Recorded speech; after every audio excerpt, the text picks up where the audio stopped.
Welcome back to biology booky. My name is Pooja and let's start today's topic. तो जैसा आप देख रहे हैं कि आज का टॉपिक है cell cytoskeleton.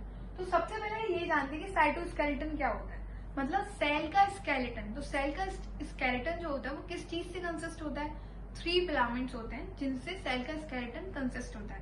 First is the microfilaments, second is the intermediate filaments and third is the microtubules. Okay, so सबसे पहले तो हम जानते हैं कि जो हमारे माइक्रोफिलामेंट्स होते हैं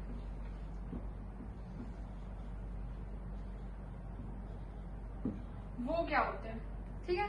तो माइक्रोफिलामेंट्स को हम एक्टिन फिलामेंट्स भी कहते हैं। माइक्रोफिलामेंट्स जो होते हैं वो एक्टिन प्रोटीन जो होती हैं उनसे बाइंड अप होके फॉर्म्ड होते हैं। मतलब एक्टिन प्रोटीन्स एटीपी को यूज करेंगे एंड देन वो बाइंड अप होके एक फिलामेंटल स्ट्रक्चर बनाएंगे जिसको हम बोलते हैं माइक्रोफिलामेंट और जिसको हम एक्टिन फिलामेंट्स भी कह सकते हैं।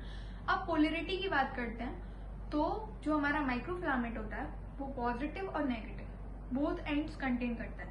तो जो हमारा पॉजिटिव एंड होता है उसको हम बार्ब्ड एंड कहते हैं और जो हमारा नेगेटिव एंड होता है उसको हम पॉइंटेड एंड कहते हैं। तो जैसे कि मानो let's take an example, this is the microfilament, okay, and this is the positive end and this is the negative end. So positive end पे जो एक्टिन प्रोटीन्स हैं वो बाइंड होंगी, वो बाइंड होती जा रही है पॉजिटिव एंड, और नेगेटिव एंड से वो दूसरी साइड पर ब्रेक होती जा रही है। मतलब ग्रोइंग एंड ब्रेकिंग दोनों ही एक साथ हो रही हैं। तो माइक्रोफिलामेंट्स जो होते हैं वो डायनेमिक होते हैं स्ट्रक्चर में। माइक्रोफिलामेंट्स की फॉर्मेशन के लिए लार्ज ग्रुप्स में प्लेसेस होते हैं, ठीक है। बहुत सारे प्लेसेस होते हैं सेल के अंदर जहां पे माइक्रोफिलामेंट्स की फॉर्मेशन होती है। अब बात आती है कि जो माइक्रोफिलामेंट्स होते हैं वो ट्रैक किससे प्रोवाइड कराते हैं? मायोसिन प्रोटीन्स होती हैं जो कॉन्ट्रैक्शंस के लिए रिस्पॉन्सिबल होती हैं। तो उन मायोसिन प्रोटीन्स को जो हमारे एक्टिन फिलामेंट्स हैं वो ट्रैक प्रोवाइड कराते हैं। फॉर्मेशन क्या करते हैं, मतलब इनका रोल क्या होता है? एक्टिन फिलामेंट्स का रोल क्या होता है, क्या फॉर्मेशन करते हैं? सेल को स्टेबिलिटी प्रोवाइड कराना, उसको कॉन्ट्रेक्टाइलिटी प्रोवाइड कराना, ठीक है।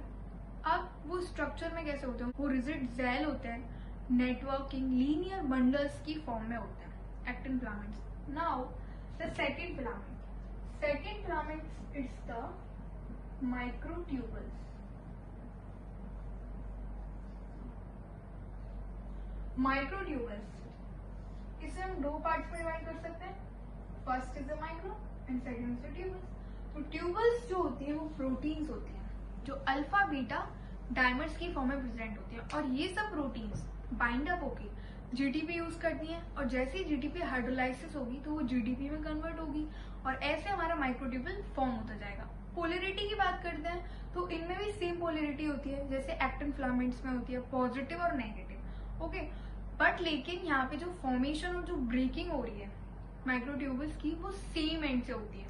मतलब कि पॉजिटिव एंड ही होगा जहां से हमारी ब्रेकिंग भी हो रही है और फॉर्मेशन भी हो रही है, ग्रोथ भी हो रही है, ठीक है। डायनेमिक माइक्रोट्यूबल्स हाईली डायनेमिक होता है, ट्रैक ही प्रोवाइड कराते हैं काइनेसिन और डायनिन प्रोटीन्स को।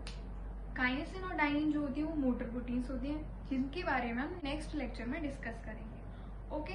और इनका वर्क क्या होता है? इनका वर्क होता है कि ऑर्गेनल्स को ट्रांसपोर्ट करना, वेसिकल्स को ट्रांसपोर्ट करना, सेल की मूवमेंट करना from one place to the another place. Now the third thing is the intermediate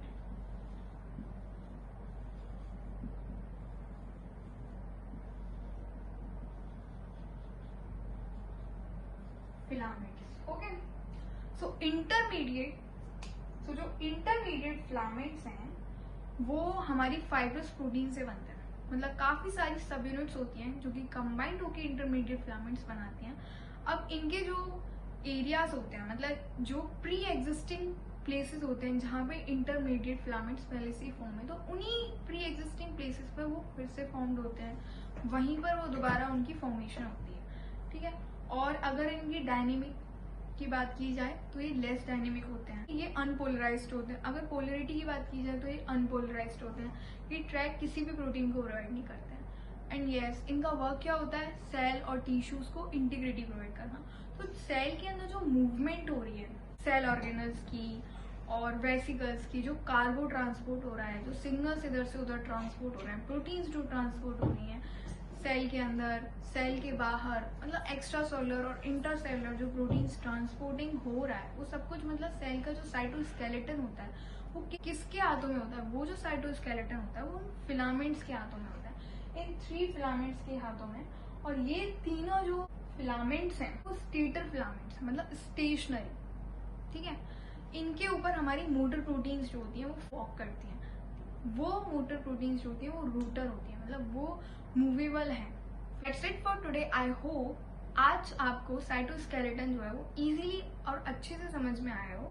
If you have any doubts and queries related to this topic, so do comment in the below section and